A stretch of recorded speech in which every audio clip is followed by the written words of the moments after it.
So ito, meron akong nire-repair. Acer Aspire Lite. Ito yung model. So ito kasi nag-no power. Kasi nasunog yung charging port niya. So nadamay itong IC na to. Itong ANX 7447.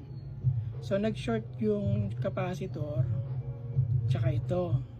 Tsaka itong MOSFET. So yan.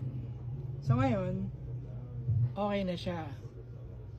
Okay na siya. Ang problema, pag sinaksak mo dito yung type C, yung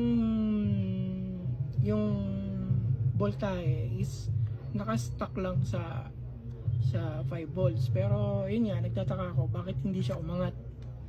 Ito yung charging IC na nasunog.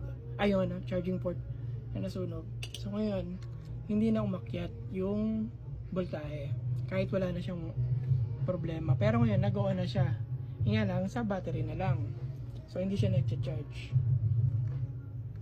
Yun pala, itong ANX 7447, kahit goods pala siya, basta blank na yung, kasi programmable pala siya. So kung blank siya, hindi na siya magdi-trigger hindi na siya magdi-deliver ng power ng 20 volts. So yun nga. So kahit goods na siya, kailangan na rin natin tong i-bypass. So paano natin siya i-bypass para mag-trigger yung 5 volts? So ang ginawa ko, bumili ako nito. So ito. So ngayon ito yung ilalagay natin. So na-testing ko na siya. So nag-charge siya, nag-on siya. So sabi ko sa client, ilalagay na lang namin dito sa side. Dito, yan, dyan. So dito na siya saksak, hindi na doon. Kasi wala na tayong magagawa. Tingin ko siguro kahit sa ibang technician hindi na rin magagawa yan. Kasi walang nagpo-program nito eh. Alam ko, mahirap yan, ang daming paa niyan. Almost nasa hundreds ata, ayan, 60 ata yung paa niyan. So malabo na yan. So dito na talaga tayo. So yun, kakabit na lang natin to. So try na natin. So dito natin ilagay yung PD trigger dyan. So nakatap papunta doon. So yan, so for test kung mag-charge. So kailangan mag-display muna syempre. Pero sure ako mag-display to.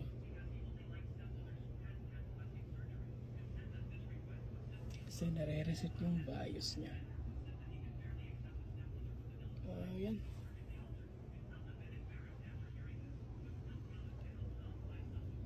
Try natin. So yan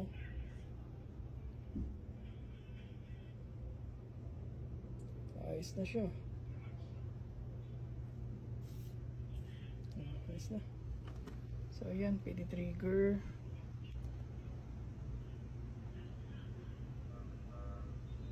So magbo-boot siya sa OS. So ayos na yan.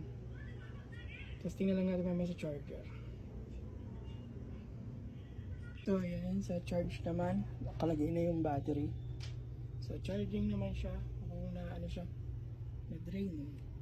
So hindi na siya na-stuck sa 5 volts. So meron na siyang 20 volts rail. So goods na to. Forecast na lang ito. Kaya ito mag-display. Nare-reset kasi siya pagka tatanggal yung battery. So hindi talaga pwedeng wala siyang battery. Kasi mukha siyang walang display. So ayan, tayo natin.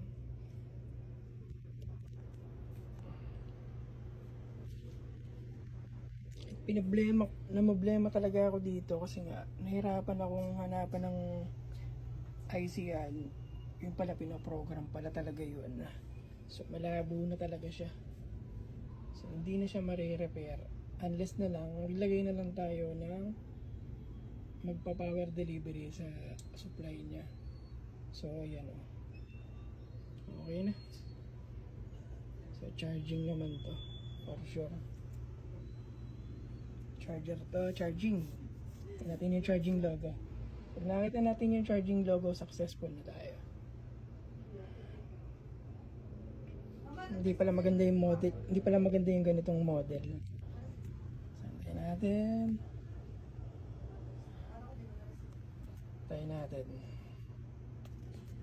Tayo natin. Sana charging. Sana charging siya. Charging sana. Charging. Charging, charging, charging. Charging sana. Kasi yun na lang yung ano natin eh. Pag charging siya, wala na tayong problema. Ayun, no? 16%. So, na-charge naman, no? 0 to eh. So, ayun, 16. So, na-charge naman. So, ayos na to. Okay na. Ayan na. Charging na. Okay na.